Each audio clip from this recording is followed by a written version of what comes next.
Alors, bon, moi, ce que je vais vous présenter, alors j'ai suivi la consigne qui a été donnée par Anne il y a un ou deux séminaires, c'est-à-dire dans une présentation courte, faire du background et le projet de recherche actuel, disons. Donc, je vais d'abord vous présenter d'où je parle, et ensuite, c'est-à-dire en fait globalement mon travail de doctorat, où j'ai essayé de développer un modèle d'institutionnalisation de Wikipédia. Et ensuite, je vous présenterai ce que je fais pour essayer d'aller plus loin et de compléter, et de corriger et d'affiner ce que j'ai fait en thèse. Et donc là, j'en suis au stade où j'ai construit une immense base de données dont je ne sais pas exactement quoi faire encore, mais j'ai quand même une piste que j'essaie de travailler qui est basée en fait sur la théorie des graphes et sur la construction de réseaux. Voilà, je vais développer. Donc, j'ai fait des slides assez complètes pour pouvoir les transmettre, sur lesquels je vais rapidement passer. Et puis ensuite, voilà, je poserai des questions si tel ou tel point vous intéresse un peu plus. Mais voilà, la présentation sera frustrante parce que je vais probablement passer un petit peu vite pour tenir la demi-heure et pas faire comme les économistes à Brest, qui visiblement manquent de ponctualité. Euh, Font noto là, chers collègues. Donc, euh, en fait, le travail moi, que je fais, ben, il part principalement d'une thèse que j'ai soutenue en 2020, donc avec des méthodes mixtes. Hein. Je reviens sur ce que j'étais tout à fait d'accord avec ce que disait Nicolas. C'est qu'en fait, dans la mesure où dans les communautés numériques, on a très rarement accès aux marges de la population, c'est-à-dire, quand je dis les marges, c'est les marges sans statistiques, hein, c'est-à-dire le nombre, par exemple, d'hommes et de femmes sur Wikipédia. D'ailleurs, je ne sais pas quel sens ça a de dire sur Wikipédia. Mais enfin, euh, eh bien, c'est très difficile parce on n'arrive pas à avoir un échantillonnage qui est propre et donc on n'arrive pas finalement à greffer de façon aussi satisfaisante qu'ailleurs, même si on y arrive quand même, mais aussi satisfaisante qu'ailleurs, euh, à donner sa puissance explicative aux méthodes quantitatives, notamment les enquêtes par questionnaire. Et donc c'est pour ça qu'en fait le quanti se trouve souvent dans une position de descripteur et le quali se trouve souvent dans une position d'explicateur. Voilà. Bon. Je ne sais pas si on pourra développer ce point et en discuter, parce que ça me semble aussi assez intéressant pour essayer de comprendre la manière dont dans le projet ciblé, on va réfléchir justement aux méthodes. Moi, j'ai essayé de faire un peu feu de tout bois, grâce à une base de données que je vais gentiment passer Nicolas à l'époque. Euh, Lui était très content que quelqu'un l'utilise, et moi j'étais très très content, un petit doctorant de première année, que quelqu'un me file sa base de données très bien construite. Euh, j'ai ajouté à ça 28 entretiens de type récit de vie, donc c'est un entretien assez long avec des contributeurs chevronnés où en fait je passe leur trajectoire au crible en fait, hein, une grille que je pourrais expliciter, et surtout ce qui en fait a constitué un petit peu mon principal matériau et ce qui aujourd'hui va constituer mon principal matériau, c'est le dépouillement des dumps de Wikipédia, euh, c'est-à-dire en fait des archives. Hein. Dump, ça veut dire décharge en anglais. La traduction littérale, elle est intéressante, c'est-à-dire c'est des grands fichiers sur lesquels on a placé la totalité des versions de toutes les pages de Wikipédia, euh, et à des fins de restauration si jamais il y avait un problème. Et en fait, dans les faits, ça sert comme un matériau de recherche, évidemment, hein, puisque en fait, depuis le temps, il y a maintenant d'autres manières de restaurer Wikipédia, mais bon, bref, j'en passe. Alors, le premier résultat de ma thèse, ça a été d'essayer de dégager en fait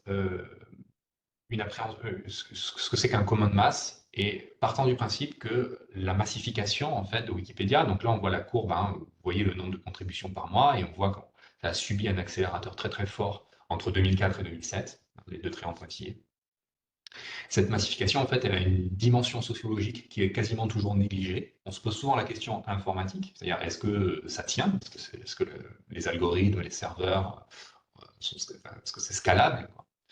Est-ce qu'on se pose parfois la dimension économique, c'est-à-dire est-ce que la massification introduit par exemple des rendements décroissants euh, ou une rétribution décroissante pour les contributeurs au fil que ça se massifie, etc. Dimension économique, et tout ça est tout à fait évidemment légitime, hein, il n'y a aucun problème. Mais on se pose rarement la question sociologique. Or, ce que j'ai essayé de montrer, c'est que, eh bien, le fait que ça se massifie, ça introduit en fait une régulation un petit peu bicéphale, avec d'un côté une communauté des contributeurs et de l'autre une société des usagers qui sont en interaction permanente.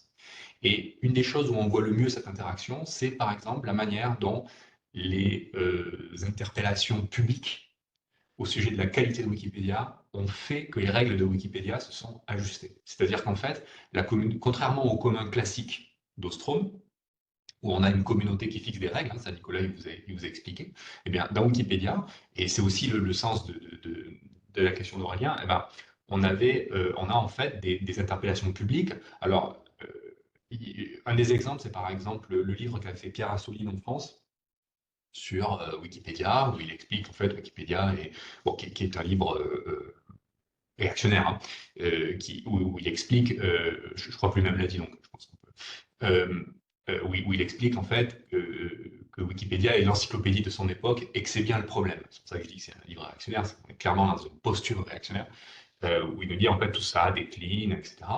Et donc, comme une réponse à ça, en fait, hein, je dis comme une réponse, et c'est pas forcément une réponse pensée comme ça par les contributeurs, mais comme une réponse, la communauté des contributeurs, elle va s'ajuster, elle va ajuster ses règles en renforçant ces processus de régulation. Bon, et avec l'impact qu'on connaît après sur les trajectoires de nouveau, etc. Ça a été très bien montré par Nicolas dans sa présentation.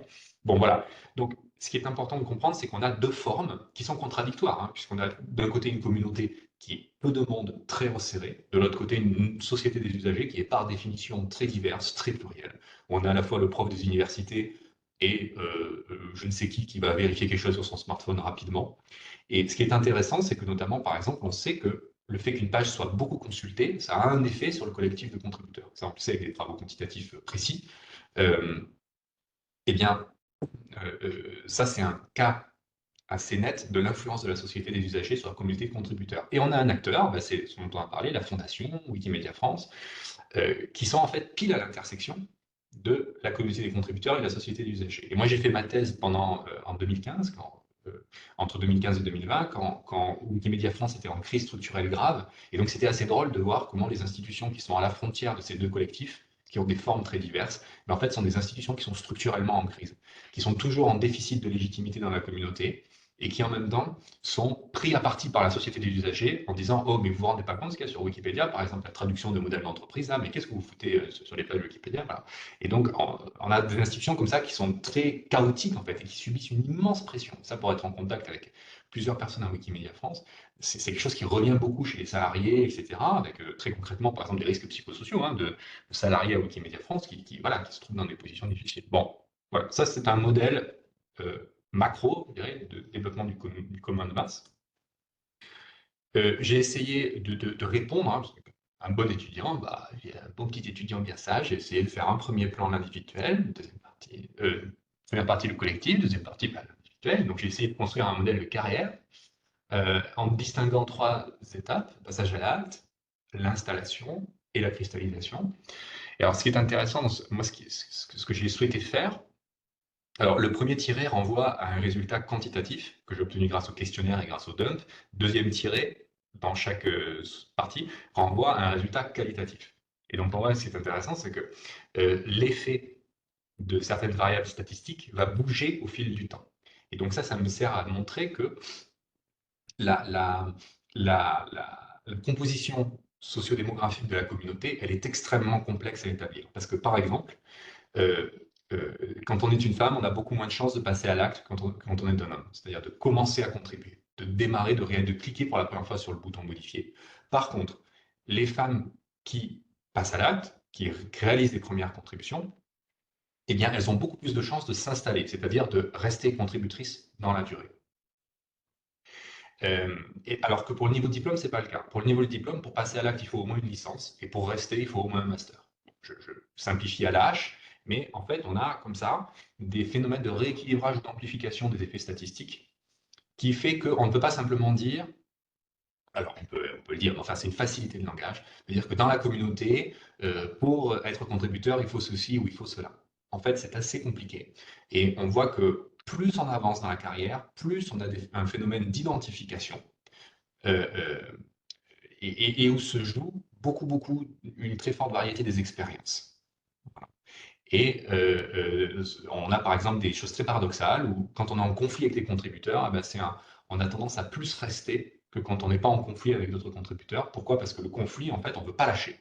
On veut voilà, avoir le dernier mot sur la page, et donc on va rester de plus en plus. Et donc ça a bien en fait percuté un modèle qui serait un petit peu un modèle excessivement rationaliste et behavioriste, hein, qui dirait, bon, bah, les gens arrivent, puis si ça va pas, s'ils sont critiqués, bah, ils repartent.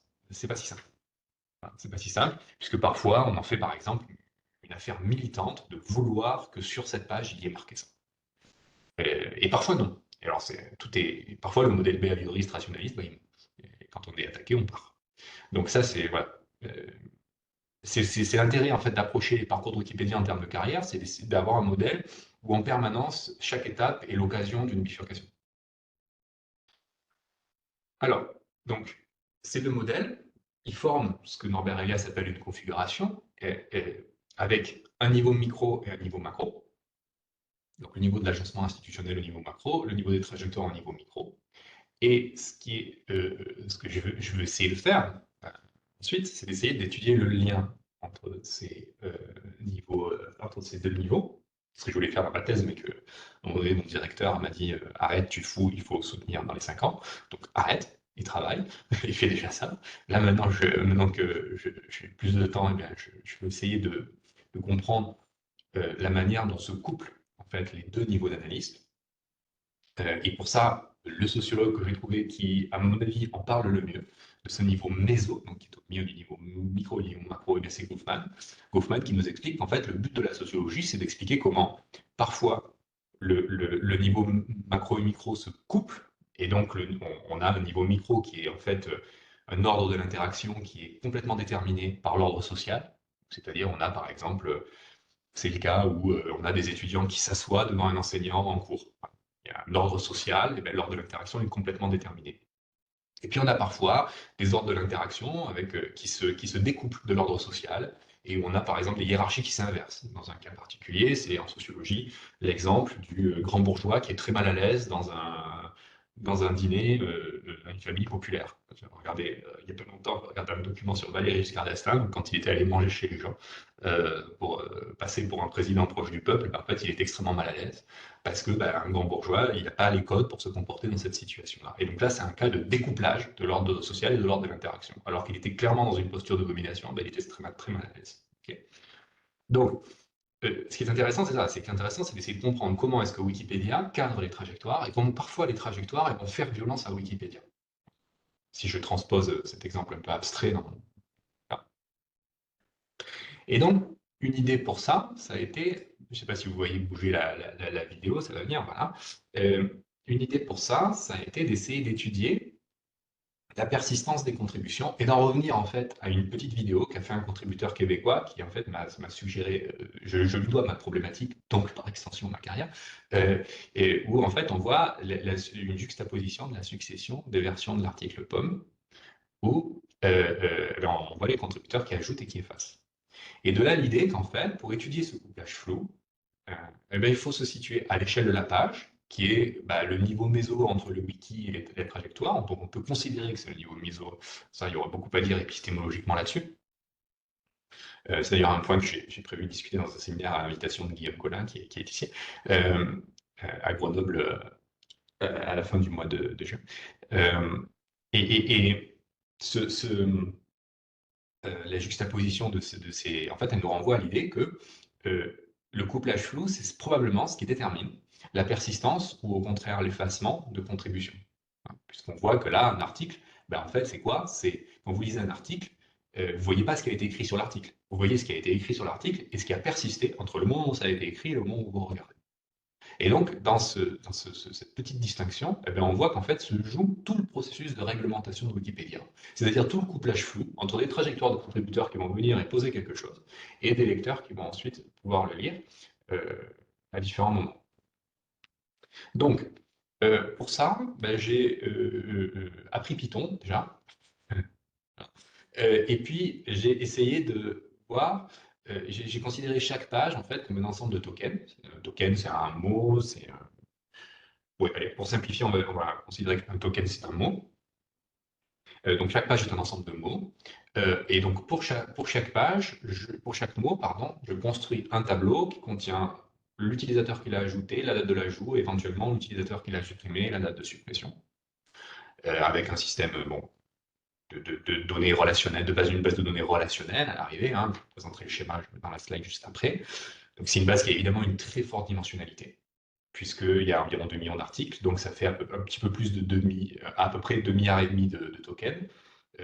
Ça prend 420 gigas sur mon disque, qui crie famine, à l'heure où je vous parle. Et bon, je vous montrerai le code. Enfin, j'ai mis le code source sur un dépôt Git. Euh, Ça prend à peu près 10 jours de calcul d'estimer cette base de données sur un serveur de calcul domestique, enfin une machine domestique, mais un petit peu plus performante qu'une machine normale. Où, voilà, ce process, il est probablement industrialisable, entre guillemets, sur un serveur un peu plus costaud et construit pour ça, même très probablement. Donc à la fin, on a cette base de données. Ceux qui parmi vous savent lire un schéma peuvent voir deux choses. C'est probablement que le mien est assez mal construit parce que tu un autodidacte en informatique, je code à peu près comme un cochon et je fais les choses un petit peu comme un cochon. Mais vous avez je ne sais pas si quand je clique sur ce lien, vous voyez ce que je... Non. Alors, parce que c'est simplement un petit test, parce qu'après, je vais de toute façon avoir... Là, normalement, vous voyez ceci. On voit le PowerPoint, hein, Léo. Là, normalement, vous ne voyez pas le PowerPoint. Vous voyez une fenêtre Google. Oui. D'accord. Voilà. Peut-être mon ordinateur est trop lent. Moi, je suis toujours sur le PowerPoint. Je sais pas. C'est moi? D'accord. Ouais, non, on voit la page web. Ok. Ok. Donc Bon, là, bah, voilà, c'est mon là, il y a ordinateur. La puissance est dépassée. Ok, désolé. pas de problème. Il y a ça, c'est un dépôt Git où vous trouverez le code pour construire euh, ces différents tokens avec, bon, construire cette grosse base de données avec les différentes classes en Python, etc., qui permettent de faire ça. Voilà, si ça vous intéresse, on pourra en discuter. Je bascule sur mon PowerPoint. C'est bien fait en fait, WebEx. Ah non, c'est mal fait. Euh,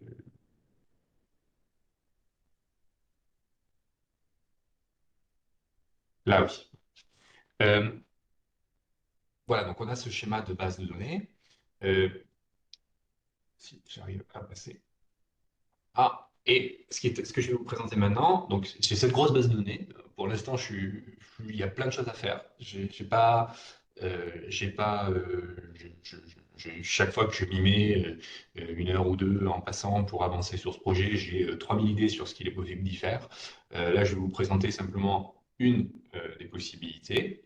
Évidemment, bon, enfin, vous avez bien compris que cette communication, c'est aussi un appel à bonne volonté. S'il y a des lignes qui s'intéressent, ben, avec plaisir, on pourra en discuter. Euh, ce que je vais vous présenter là, c'est une première exploration en fait, de cette gigantesque base et de le faire avec des réseaux. Pourquoi des réseaux? Parce qu'en fait, c'est une théorie flexible qui permet d'articuler plusieurs des résultats importants de littérature sur Wikipédia. Je vais y revenir. Mais je construis en fait un réseau pour essayer de modéliser le processus que vous avez vu sur la vidéo. Donc des réseaux où chaque contributeur est un nœud et où une arête existe entre A et B si A a effacé du contenu écrit par B. Euh, et donc, ce graphe, il est pondéré. Le poids des contributeurs, c'est le poids qui est égal à la somme des jours au nombre de jours, pardon, pendant lesquels les tokens qu'il a ajoutés restent sur la page. Et une arête entre A et B, elle a le poids du nombre de tokens qui sont supprimés par A. Voilà. Ok. Bon, pour l'instant, l'explication est un petit peu abstraite, mais comment je procède avec ces réseaux? Il va falloir que ça, c'est toujours le problème. C'est en distanciel. Hop. Voilà. Comment je procède avec ces réseaux? Ben, j'ai construit une petite application euh, avec R où on peut sortir le réseau de n'importe quelle page, au hasard celle-ci, euh, et voilà, on va arriver. Ça me prend toujours un petit peu de temps. Je suis pas aussi doué que Steve Jobs pour les présentations.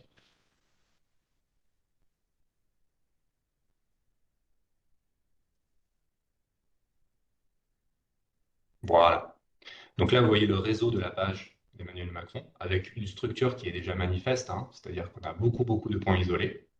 Et on a une composante centrale, comme c'est des gens qui travaillent sérieusement en théorie des réseaux. On a une composante centrale qui, elle, par contre, est très fortement connectée entre elles. Enfin, pas si fortement que ça, en réalité. Et donc, le but, en fait, de ma démarche, dans un premier temps, quand je parle dans la slide de détection inductive de forme, qu'est-ce que je vais essayer de faire? Je vais essayer de regarder si on n'a pas des patterns qui sont clairement identifiables et qui signifient quelque chose dans ce réseau. Par exemple, là, si je clique sur ce contributeur, qui s'appelle Chip, mais on voit qu'il est très très fortement connecté, c'est-à-dire qu'il efface du contenu écrit par plein de gens, et le contenu qu'il écrit se fait effacer par plein de gens. Euh, à l'inverse, par exemple, celui-ci, bah, il efface du contenu écrit par quelqu'un, mais ce quelqu'un, si on regarde, ben, on voit qu'il se fait effacer du contenu qu'il écrit par plein de gens, et en même temps, il efface lui aussi du contenu écrit par beaucoup de monde. Alors, la visualisation n'est peut-être pas très très nette, mais on peut bouger le graphique et on voit un petit peu plus ce qu'il y a. Bon, je vais faire Mumuse,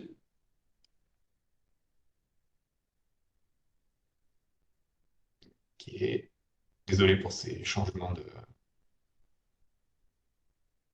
Là, normalement, vous voyez mon... Ouais, ok, c'est bon.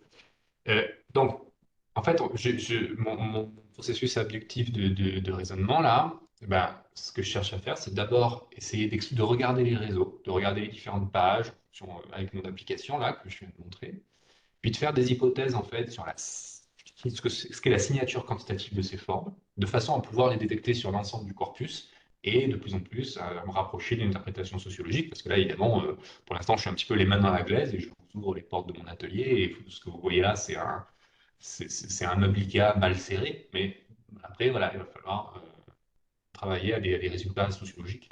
Euh, j'ai essayé d'ébaucher quelque chose pour cette présentation, une classification que je vais vous montrer. Donc, là, en fait, voilà les formes qu'on peut voir. Et ce qui est intéressant, la première forme, pardon, qu'on peut voir, ce que j'appelle une autoroute.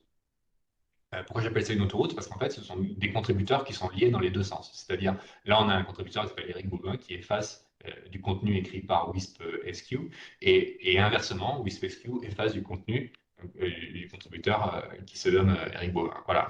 Et donc ça, on voit qu'il y a c'est ce que Wikipédia appelle une guerre d'édition. Et ce qui est intéressant, c'est d'identifier des formes qui sont vraisemblablement les indicateurs de la présence d'un processus ou d'un phénomène organisationnel qui a été identifié dans la littérature. Donc ça, sur la guerre d'édition, on a beaucoup de littérature, hein. J'ai mis les deux travaux qui sont, à mon sens, les plus importants, mais il y en a. Donc, première forme d'autoroute. On peut aussi penser à la diane marginale, c'est-à-dire ce sont deux contributeurs qui sont sur le bord du réseau, qui sont liés entre eux. On a pu en voir sur la page d'Emmanuel Macron, là. Sur le bord du réseau, ils sont liés entre eux. Et puis, il y en a un qui efface du contenu écrit par l'autre. Ça, c'est pareil, hein, ça a été identifié comme ces formes de participation périphérique légitime, hein, qui sont importantes dans la théorie des communautés de pratique, sciences de gestion, euh, et qui sont aussi importantes pour le fonctionnement de Wikipédia, en réalité. Donc là, on a cette forme que vous avez vue d'emblée en voyant le graphe d'Emmanuel Macron, et là, c'est qu'on a en fait une composante centrale très connectée et une variété de points qui sont sur les bords. Ça renvoie en fait au fait qu'on a des contributeurs qui sont mineurs, mais dont les ajouts sont systématiquement conservés. Parce que s'ils n'ont pas de lien qui pointe vers eux, ça veut dire qu'on n'a jamais effacé. Et s'ils sont présents, ça veut dire qu'ils ont ajouté quelque chose. Et donc ça renvoie aussi à un déséquilibre, à une distinction qui est très classique dans la littérature sur Wikipédia, entre ce que le travail là, que je cite appelle les fanatiques et les bons samaritains, où on a des gens qui ajoutent quelque chose et puis qui partent, qui ne restent pas sur Wikipédia ou qui ne restent pas sur la page, parce que là on est au niveau de la page. On a une forme qui me semble assez importante, c'est l'étoile. Donc on a un contributeur qui efface du contenu écrit par tous les autres. Donc ça fait une forme d'étoile sur le réseau. Donc ça renvoie à des phénomènes d'appropriation de page. Et puis on a le contraire, c'est-à-dire une étoile inversée. Donc on a l'autorité d'un contributeur qui s'avère contestée parce qu'on efface des contributions écrites par, par lui, qu'il y a beaucoup de gens qui effacent ces contributions.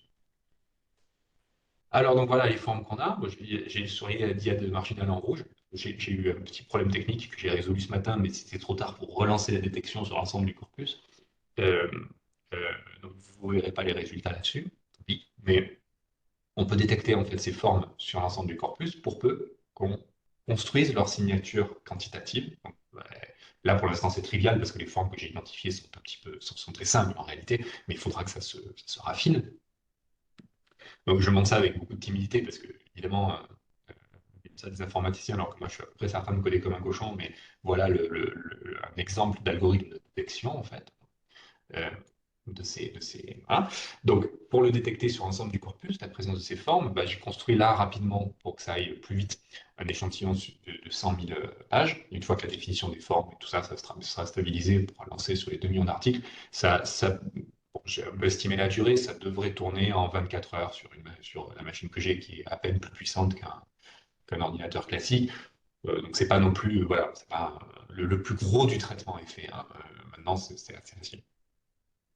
Euh, donc, si on restreint pour des raisons de visualisation et pour des raisons aussi bon, sur lesquelles je pourrais revenir, hein, mais on fait une restriction pour observer quand même de l'interaction, aux pages qui ont plus de 50 contributeurs et plus de 10 liens et dont le réseau a au moins une forme, on se retrouve avec 7% d'échantillon global, c'est-à-dire que 7000 pages, ce qui est très intéressant parce qu'en fait, ça nous renvoie à ce que, par exemple, un sociologue comme Antonio Casilli appelait la loi d'Héran de la participation numérique, où il explique en fait que comme dans le capitalisme contemporain, où on a beaucoup de gens qui ont peu et peu de gens qui ont beaucoup, on a sur les plateformes numériques beaucoup de gens qui font peu et peu de gens qui font beaucoup. C'est quelque chose qui sur Wikipédia est extrêmement présent, quoi que vous fassiez, quelles que soient les statistiques que vous fassiez, que vous étudiez, eh bien, vous n'aurez jamais la belle loi normale, comme dans les films, vous aurez toujours une loi de puissance. Euh, toujours, toujours, toujours, toujours. Ce qui explique que, par exemple, dans la classification que je vais vous présenter, j'ai systématiquement recours à des transformations logarithmiques, parce que c'est la seule manière de visualiser les données proprement. Ok, donc Wikipédia en fait est un phénomène très concentré. C'est quand même un résultat assez important qu'on a souvent tendance à traiter comme une contingence statistique. Et en disant, bon, bah, ok, il faut que je répare mes données, une fois que j'ai réparé mes données, c'est bon. Alors que c'est un résultat majeur. Si on parle de massification des communs, si on parle de massification des communs, c'est un résultat majeur de savoir que dans la plupart des pages de Wikipédia, il ne se passe rien. Voilà. Donc, moi, ça me semble, enfin, c'est quelque chose qui est à discuter. Alors, si on dénombre le nombre de formes sur toutes les pages de mon échantillon de 100 000, eh bien, on voit qu'il y a des corrélations et des positives et négatives qui sont assez intéressantes, notamment par exemple, si vous regardez là, cet ACP, donc l'axe 2, vous voyez que les pages où il y a beaucoup d'autoroutes, il n'y a pas beaucoup d'étoiles inversées. Et alors ça, c'est un résultat, j'étais assez content de l'avoir, puisque l'axe 1 est assez banal en fait. L'axe 1, il oppose des pages où il se passe beaucoup de choses à des pages où il se passe pas beaucoup de choses. Par contre, l'axe 2, eh bien, c'est un apport justement de l'interprétation, enfin, de l'approche par les formes. C'est-à-dire qu'on voit que les pages ne s'opposent pas uniquement par le niveau d'activité, mais par la forme de cette activité et l'organisation de cette activité. Voilà. Et ça, c'est un apport justement de la théorie des réseaux et de la théorie des graphes qui permet d'objectiver justement ces différences de forme. Donc j'ai construit un clustering rapide qui pour l'instant comprend que 3 classes. Alors il faudra évidemment réintroduire dans cette analyse. Là c'est vraiment c'est quelque chose que j'ai fait hier en 2 heures, hein. Donc il faudra que je réintroduise d'autres variables de cadrage plus sophistiquées pour solidifier cette classification et rendre, là vous voyez vraiment la version 0.1 comme disait l'informaticien du travail. Euh, mais on peut quand même discerner 3 classes. Euh, 3 classes trois manières de réguler. Euh, Nicolas, arrête d'écrire des messages intéressants parce que je les vois en notification et ça me déconcentre. Et j'ai envie de répondre oui à ton message plus que de continuer ma présentation et de parler de ton message. Même remarque Robert, soyez un peu disciplinés, les enfants. Euh, donc, en fait, on peut distinguer 3 formes. Alors, ce qui est important de comprendre là, c'est que je ne fais pas des typologies de pages, en fait, hein. Je fais des typologies de processus de régulation. Donc ça, c'est important au moment de l'analyse. Parce que justement, on peut différencier 3 modes de régulation. On a la régulation par l'exclusion. On a plusieurs contributeurs. Donc là, c'est des pages où il y a des étoiles, où il y a des étoiles inversées. Donc on va avoir des contributeurs perçus comme déviants qui vont se faire exclure. On a la régulation par la guerre d'édition, où on a les principaux contributeurs de la page qui vont se disputer très très fort. Et on a la surveillance collaborative, c'est un phénomène qui a été assez bien thématisé par Dominique Cardon, où on a beaucoup de contributeurs, beaucoup de liens, et tout le monde surveille un peu tout le monde efface un peu tout le monde. Voilà.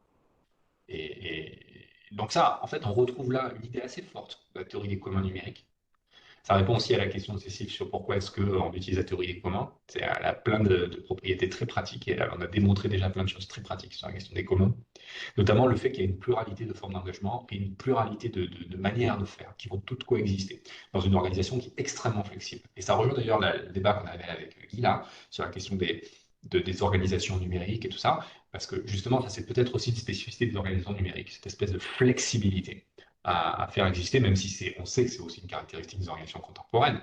Mais enfin, là, c'est quand même avec une radicalité extrêmement forte et ça renvoie à la facilité de sortir en tant que contributeur, etc. Bon, je n'en dis pas plus là-dessus, je serai trop long. Euh, donc voilà cette typologie. Et ce qui est intéressant, c'est que c'est pour ça que j'utilise systématiquement, quand je fais des classifications ascendantes hiérarchiques, même si c'est des algorithmes dont je me suis fait expliquer par des gens qui étaient très très forts en mathématiques, ce qui n'est pas mon cas, que c'était des algorithmes sous-optimaux. Il n'en reste pas moins que pour moi, ils sont quand même très pratiques parce qu'ils permettent d'étudier ensuite les subdivisions. Par exemple, est-ce que la régulation par l'exclusion et l'appropriation se subdivisent d'un côté des pages qui sont régulées par l'exclusion et de l'autre côté des pages qui sont régulées par l'appropriation? Voilà. Ça, c'est quelque chose qu'il faudra étudier une fois que le bendogramme sera stabilisé, une fois que ma liste des variables sera stabilisée, une fois que tout ça, quand il y aura un petit peu avancé. C'est des choses que j'étudierai pour essayer de comprendre comment les différents process de régulation, on a parfois des sous-parties et des spécifications de ces processus, surtout Wikipédia. Voilà, j'en dis pas plus. Euh, des pistes de prolongement de mon projet, bon, il y a plein de choses. En bas, il y a, en fait, ces pistes, elles vont principalement se dérouler souhaitez-moi bonne chance, dans un projet d'ANR jeune chercheur que j'ai déposé qui vise justement à essayer de dépouiller cette grosse base de données. Euh, euh, je ferai le premier tiré en dernier.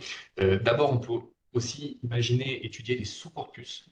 Et là, alors plus généralement, ça renvoie à des réflexions sociologiques que j'essaye d'avoir sur ce que c'est que la science participative et la manière dont on peut intégrer dans la conception d'un modèle scientifique des interpellations qui sont faites dans l'espace public. Donc on voit par exemple l'article de Siamas Bag sur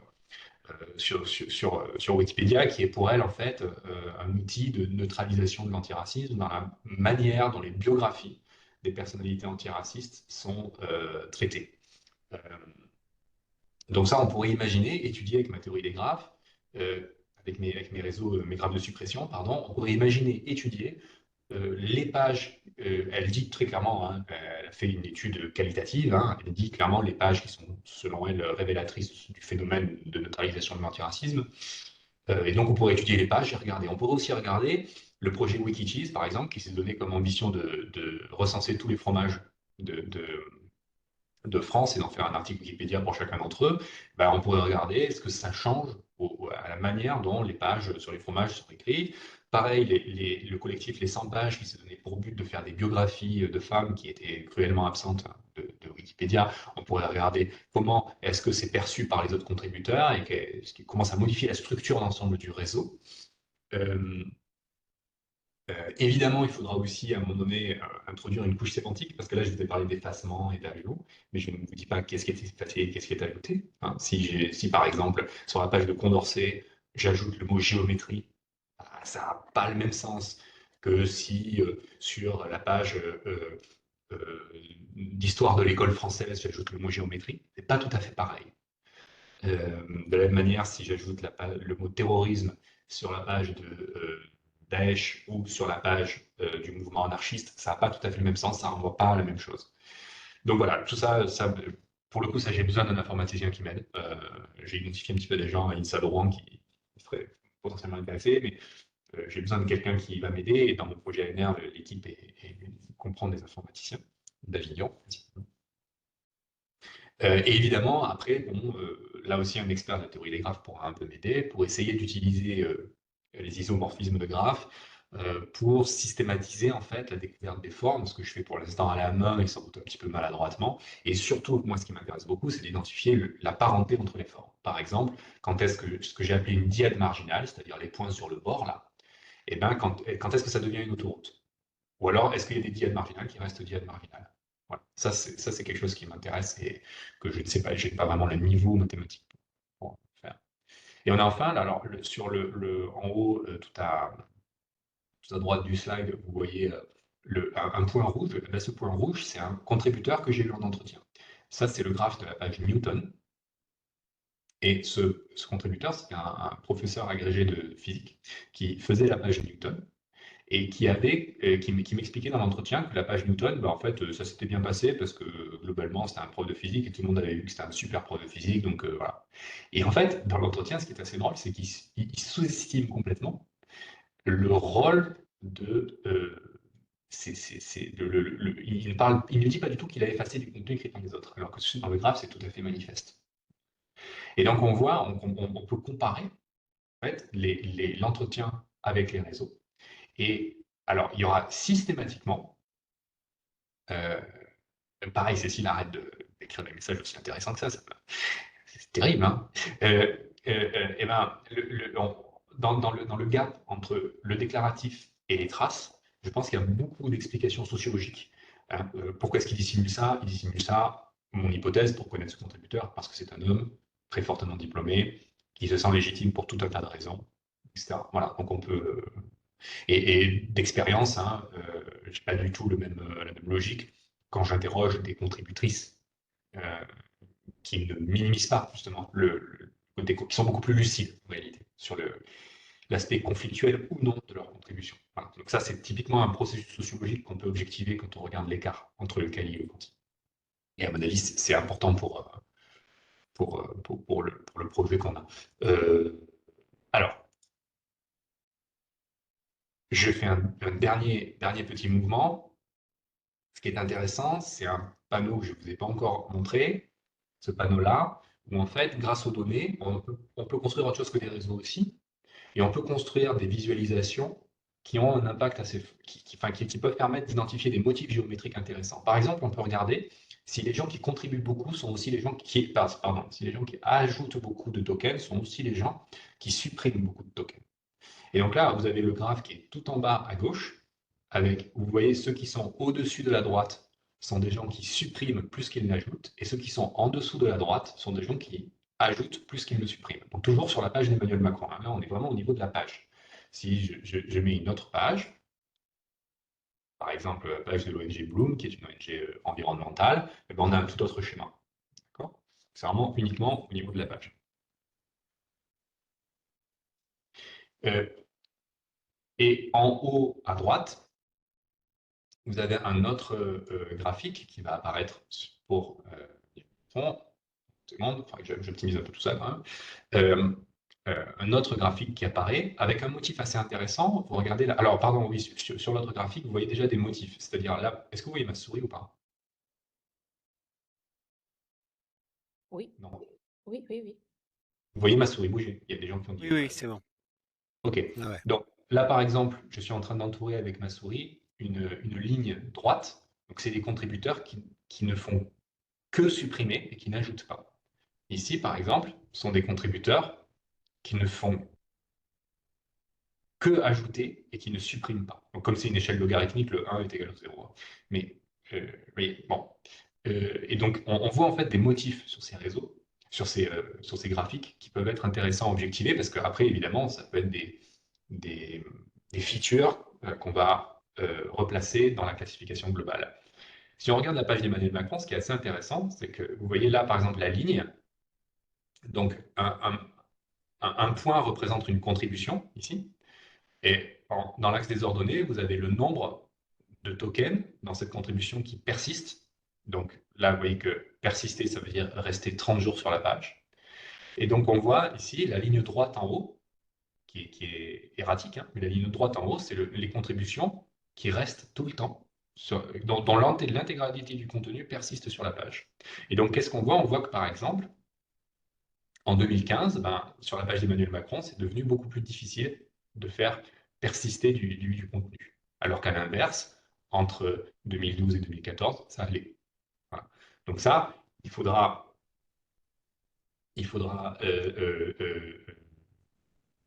expliquer en fait, voilà, quelles sont ces espèces de variations. Voilà. Tout ça, c'est aussi open, quoi. Donc, en fait, il y a beaucoup de choses, ce que j'ai voulu illustrer là, dans cette présentation, c'est qu'il y a beaucoup de choses, en fait, qui sont faisables avec cette base. Je n'ai pas le tiers de l'idée de ce qui est possible actuellement de faire, hein. Pour l'instant, j'ai fait ma base parce que j'avais l'intuition que c'était intéressant de regarder la persistance des tokens.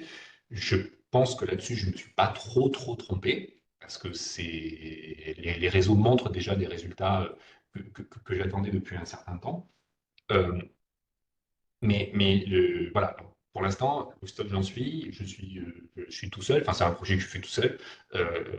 J'ai une heure par-ci, une heure par-là, j'avance un petit peu. J'en suis au stade où la base est faite. Euh, alors, j'ai un pré-processing assez spécifique du texte, donc ça peut gêner des gens qui ont une problématique très précise. Je vais construire une application. Bah, L'application que vous avez vue, là, je vais la terminer et la publier également, et faire un package R d'exploration en fait, de cette base de données. Voilà. Merci. 45 minutes, parfait. Tu vois? Ah ben, Tu vois, attends, non. comme Alors, moi. j'ai dit que j'étais ponctuel. Pardon, chers collègues. J'ai oublié que j'étais à Marseillais. Donc, il y a le quart d'heure qui va avec. Bon, pas mal de réactions dans le chat. On a un petit peu de temps pour des questions ou des remarques. Euh, Claudia qui a la main levée. Vas-y, Claudia. Oui, bonjour, je suis Claudia Ignat, je suis chargée de recherche à l'INRIA à Nancy et je travaille sur le domaine de systèmes collaboratifs distribués. Donc, je voulais savoir, donc quand vous avez mesuré la persistance d'une contribution, vous avez pris en compte le nombre de jours qui s'est pris pour que le contenu soit effacé? C'est bien ça, oui, si j'ai bien compris. Alors, non, j'ai pas fixé un nombre de jours a posteriori. C'est-à-dire, j'ai juste regardé en fait, j'ai la date dans la base de tokens, là. J'ai la date de l'ajout et la date de l'effacement. Ok, bon, si c'est bon, ça vient en même chose. Donc, ça veut dire c'est la période du temps entre le moment que la modification elle était ajoutée et qu'elle était supprimée. Euh, Est-ce que Ouais, c'est prendre des compris. pages qui sont beaucoup modifiées Ouais. et par rapport aux pages qui sont rarement modifiées? Donc, ceux qui vont modifier une page qui est rarement modifiée, leur contribution va rester plus longtemps et donc ils vont avoir plus du poids dans vos graphes par Oui, tout à rapport fait. à quelqu'un. Donc, ma question, est-ce que c'est la bonne mesure? Oui.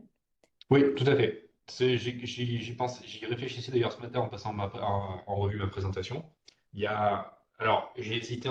Pour l'instant, je ne considère pas du tout le poids des nœuds dans mes graphes. Enfin, voilà, je le prends pas forcément en compte pour l'instant dans mes analyses et dans la classification que vous avez vue là, par exemple, je ne l'utilise pas. Mais c'est vrai que c'est un biais. J'ai réfléchi ce matin et il faudrait essayer de trouver un équilibre entre non pas le nombre de jours pendant lequel ça reste, mais le nombre de modifications de la page pendant lequel ça reste. Mais tout ça à pondérer quand même par le nombre de jours. Parce que le nombre de jours a quand même du sens. Au sens où, quelque chose qui reste plus longtemps, c'est aussi quelque chose qui est plus vu par les lecteurs. Oui, mais ça peut être des autres mesures, par exemple. Le nombre des versions qui suivent. Bah, Oui, oui, donc, tout à fait. donc, il y a plus d'autres. Ça, c'est pour cela que j'ai posé la question. Après, je voulais savoir comment vous avez géré les bots et les auteurs anonymes. Parce que comment vous avez pris ça en compte? Alors, j'ai fait en sorte de construire la base pour pouvoir les prendre en compte. C'est-à-dire, je suis en mesure de les identifier. Mais comment vous Mais- identifiez que c'est un bot et pas un utilisateur normal? Alors, Est-ce que vous alors avez déjà, une manière automatique ou pas? ouais, alors il y a une liste des bots qui ont été en fonctionnement et qui sont en fonctionnement sur Wikipédia, qui est trouvable. Et on peut aussi regarder, alors il y a deux choses. Il y a cette liste qu'on peut aspirer et stocker quelque part. Et ensuite, on peut miner la base de données en identifiant à chaque fois. Ou alors, on peut aussi regarder les contributeurs qui ont le suffixe bot au pseudonyme, qui sont des bots. Et alors, certains sont dans la liste, mais n'ont pas le suffixe, et d'autres ont le suffixe, mais ne sont pas dans la liste. Donc, en combinant les deux, on a une approximation, mais en fait, on peut pas. Il y a probablement des bots qui œuvrent sur Wikipédia incognito, hein. Enfin, moi, j'en suis à peu près convaincu. Simplement, avec la seule manière de reconnaître un bot, c'est le nombre de modifications qu'il fait par seconde, qui est complètement hallucinant pour un humain. Bah, en fait, il suffit simplement de borner, enfin, on peut simuler un comportement humain voilà, de plein de manières. Par exemple, en scrapping le fait, etc. Et il y a, à mon avis, plein de bots qui œuvrent sur Wikipédia sans qu'on sache que c'est des bots. Voilà. Donc ça, pour ça, il n'y a pas de solution. Mais par contre, je les ai identifiés. Et alors, ce que j'ai fait dans certaines présentations, c'est que on les met en couleur sur les graphiques, sur les graphes. C'est une manière. Alors, comme je ne modélise pas encore, hein, pour l'instant, je regarde simplement les graphiques, les graphes tels qu'ils sont. On peut les mettre en couleur et voilà, regarder la manière dont ils s'insèrent dans les formes. Pardon. Et les utilisateurs anonymes? Pareil, pareil. La seule façon que j'ai de faire pour l'instant, c'est de les placer dans les graphes en les représentant différemment. Oui, mais un anonyme, ça sera un seul qui, en fait, il est Oui, représenté tout à avec fait. plusieurs, hein, donc, Tout à fait, tout à fait. peut-être C'est pour le ça que mieux, c'est d'éliminer ça, non? je pense pas. Parce De mettre que les données. justement, si on regarde par exemple cette forme-là, la plupart des points qui sont sur le bord sont des contributeurs anonymes. Donc si on élimine, on perd de l'information qui est très précieuse, en fait. Oui, Alors donc après, c'est un seul utilisateur qui est anonyme, qui en fait oui, prendre en compte la contribution de tout l'ensemble des...